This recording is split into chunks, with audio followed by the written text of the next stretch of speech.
pour un nouvel épisode avec des nouveautés, c'est-à-dire que là je suis en train d'enregistrer avec un nouveau micro, donc ça résonne peut-être un peu, j'entends dans mon casque qui est aussi tout nouveau, que ça résonne un peu, mais je trouve qu'il est plus pratique ce micro, il est à portée de bouche, c'est-à-dire j'ai mon bras, j'ai mon micro qui est vraiment à hauteur. Je trouve que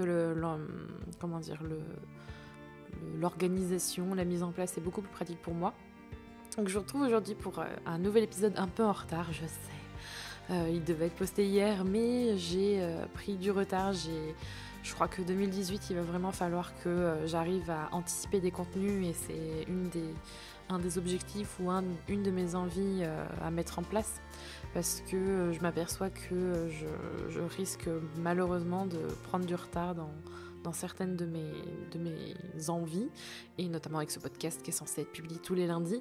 Mais hier, petite session tatouage, etc. Donc j'étais un peu en souffrance, mais heureuse à la fois. Et parce que j'ai aussi travaillé dur sur une vidéo, mais ça rejoint le sujet du jour, qui est l'amour de soi. Aujourd'hui, j'avais aussi envie de vous parler de ce sujet-là, même si je l'ai abordé donc dans la vidéo de dimanche que j'ai publiée, ainsi que dans l'article où je vous ai posté le script de ma vidéo, ainsi que des petits bonus, parce qu'il y a des choses que je n'ai pas forcément mentionnées. Mais j'avais envie de vous parler de ça aujourd'hui parce que c'est quelque chose que je sous-estime beaucoup au quotidien. Et depuis un an, depuis la vidéo que j'avais faite sur... je suis grosse en fait. Ça fait 1 an et demi, je crois, un petit peu plus d'1 an que je l'ai faite, et il m'a fallu du temps avant de réussir en fait à réapprendre en fait à m'aimer, parce que c'est quelque chose que j'ai toujours eu du mal à faire, et je pense qu'on depuis l'enfance en fait on nous apprend pas suffisamment à nous aimer nous-mêmes. Et dans cette vidéo, je vous ai partagé mon chemin. Je vous invite à aller la voir. Voilà, vous en saurez peut-être plus. Et cet épisode de podcast aujourd'hui, en fait, est à vocation à aller un peu plus loin sur quelque chose qui est plus sensoriel et qui compte beaucoup pour moi. Et c'est quelque chose qui marche vraiment bien, c'est-à-dire faire attention à soi, s'aimer soi-même à travers ses 5 sens. Pourquoi je parle de ça ? Parce que j'ai la sensation que s'aimer, c'est aussi se réapproprier son corps. Le corps, c'est quand même le réceptacle principal de l'amour qu'on a ou des sentiments négatifs qu'on peut avoir à travers des souffrances ou même des sensations agréables. Et justement, je voulais revenir là-dessus parce que je le mentionne dans cette fameuse vidéo où je vous parle justement de l'amour de soi.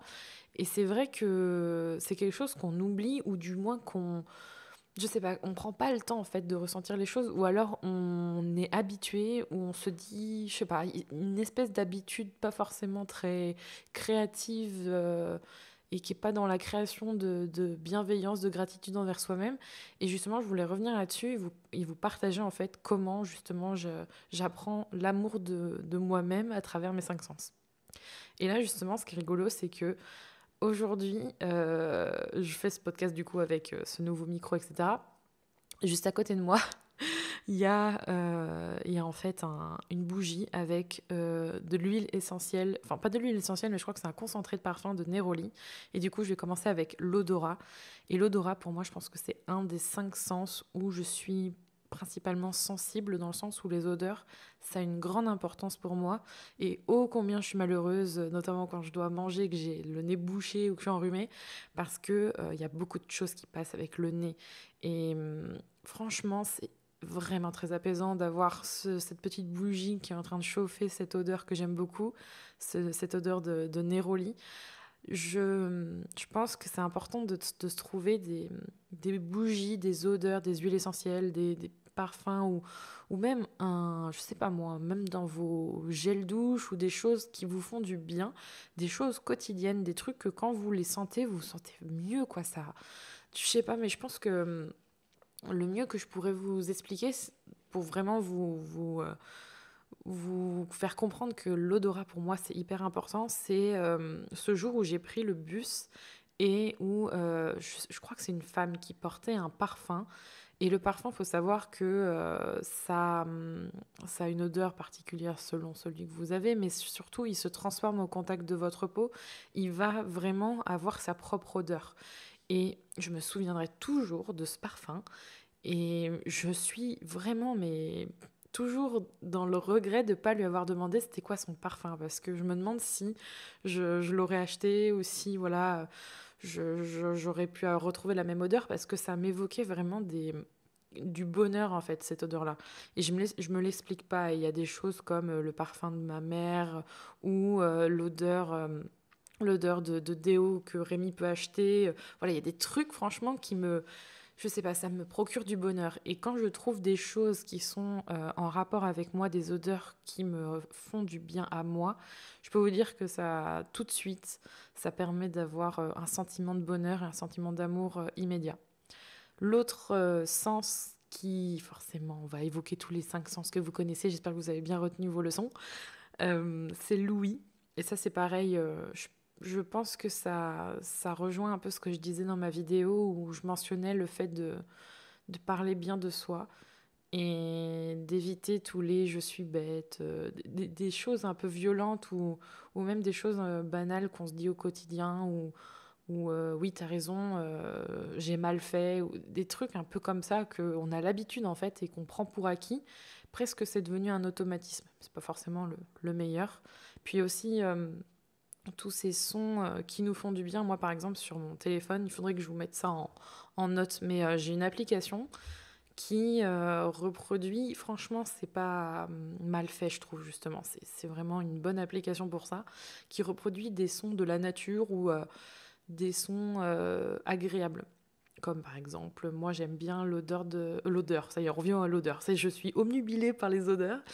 Euh, J'aime bien le son de la pluie ou le son du feu qui crépite ou le bruit des vagues aussi. Ça me rappelle la Bretagne. Enfin voilà, c'est un peu cliché, mais ça marche très bien. Et je pense que si vous avez l'habitude de naviguer sur Internet, vous n'avez pas pu passer à côté de cette tendance ASMR. Alors forcément, il y a eu des détracteurs ou des gens qui disent « Oh là là, c'est vraiment naze », mais il y a énormément de gens qui aiment ça. Et je fais partie de ces personnes qui arrivent à être détendues avec certaines vidéos ASMR, comme par exemple le bruit des cheveux qui sont brossés. Ça, c'est un truc. Je trouve que ça m'apaise énormément. Alors, ça marche pas à tous les coups. Vous trouverez peut-être la personne qui fait bien ça. La voix compte beaucoup aussi. D'ailleurs, vous avez été certains et certaines à me dire que ma voix était apaisante depuis que j'ai commencé les podcasts. Alors, je vous remercie, mais je vous avoue que j'ai moi-même du mal à l'admettre. Mais c'est gentil. Mais voilà, des fois, il y a des voix, il y a des sons qui peuvent vous faire du bien. Et se faire du bien, c'est s'aimer aussi. Donc voilà, ça passe aussi par ça. L'autre sens, ce serait la vue.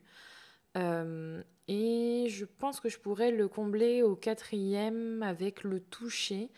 Alors, je vais parler des deux en même temps, tout simplement parce que c'est...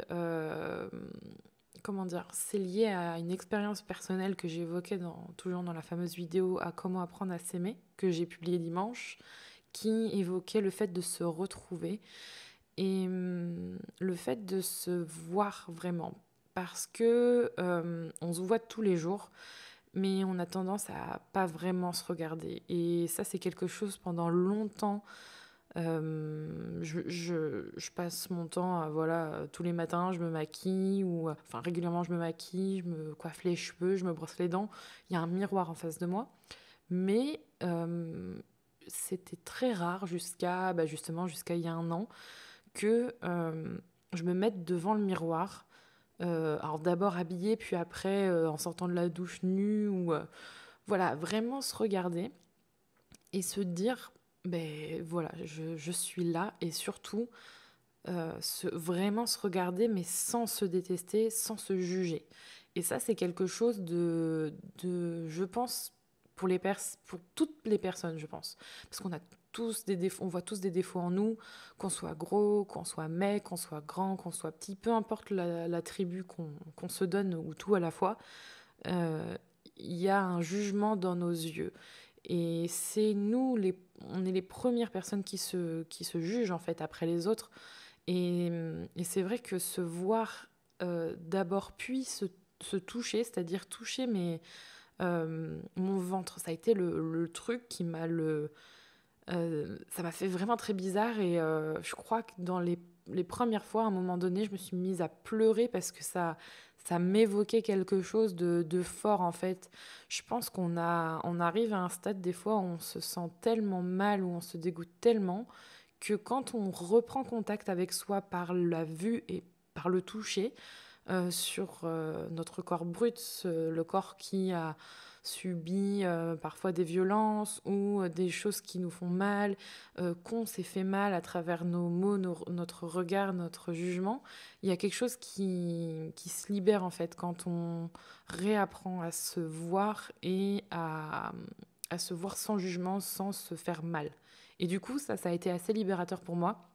Ça a été, je pense, le premier déclencheur vers un amour de moi-même, même si je suis pas aveugle, hein. Petit jeu de mots avec le sens de la vue.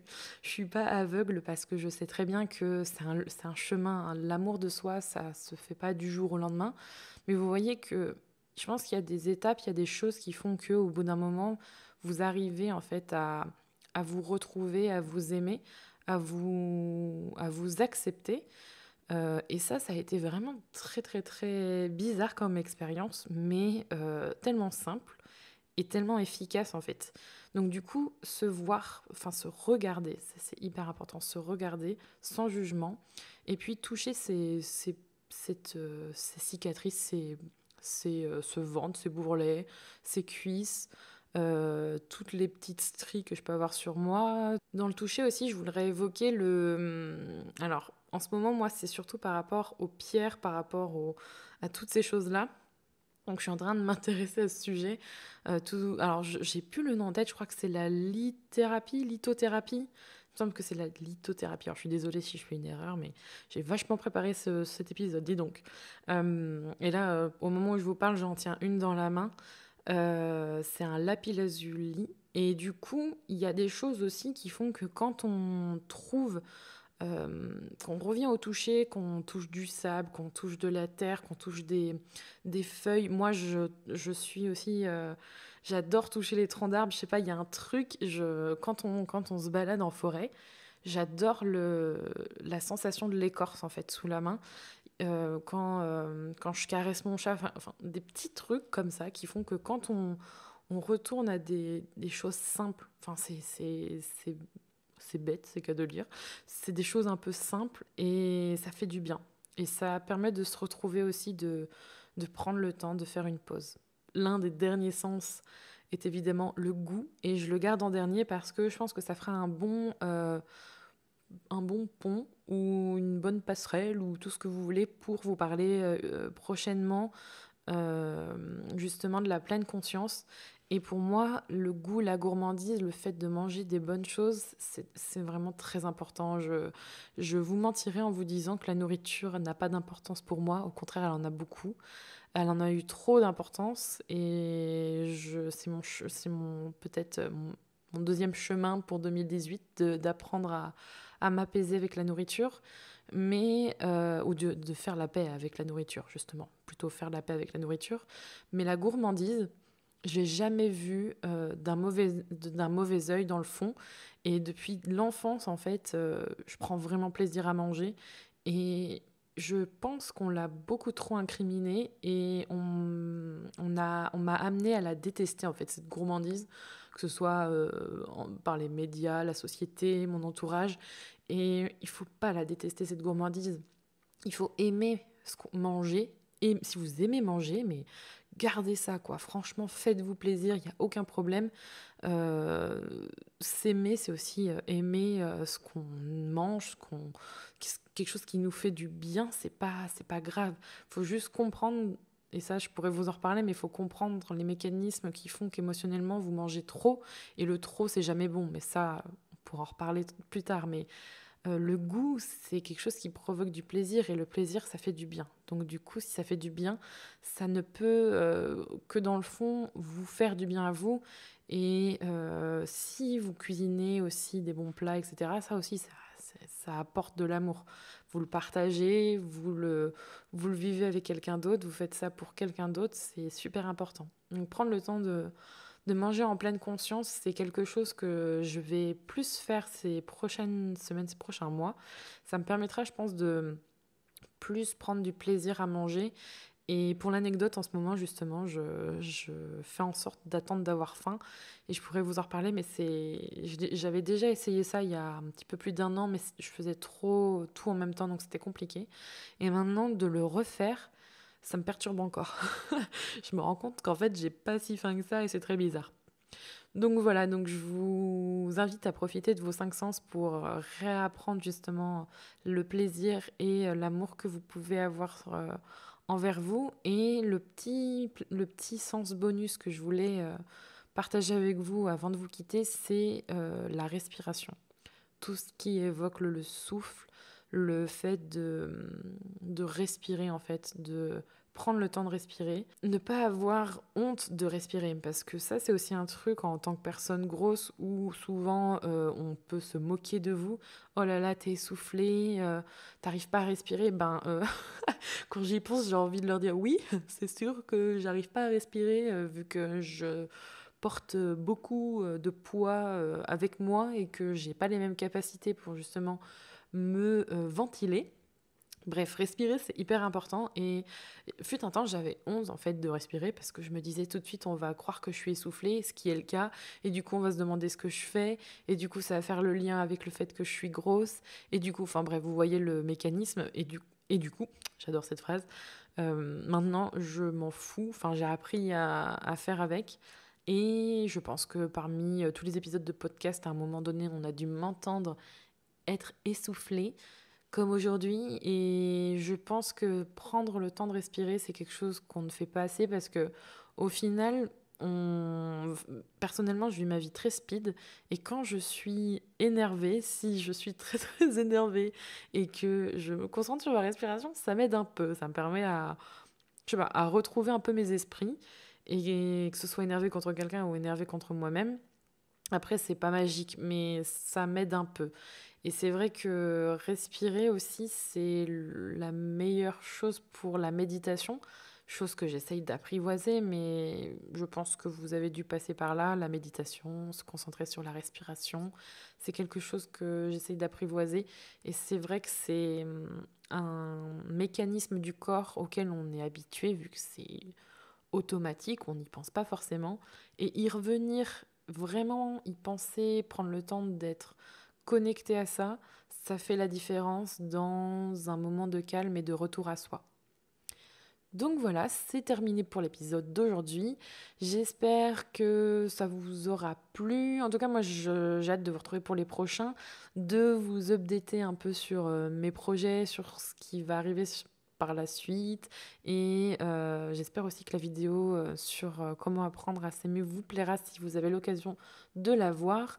N'hésitez pas à partager cet épisode et à me suivre pour les prochains. Moi, je vous retrouve bientôt. En attendant, prenez soin de vous.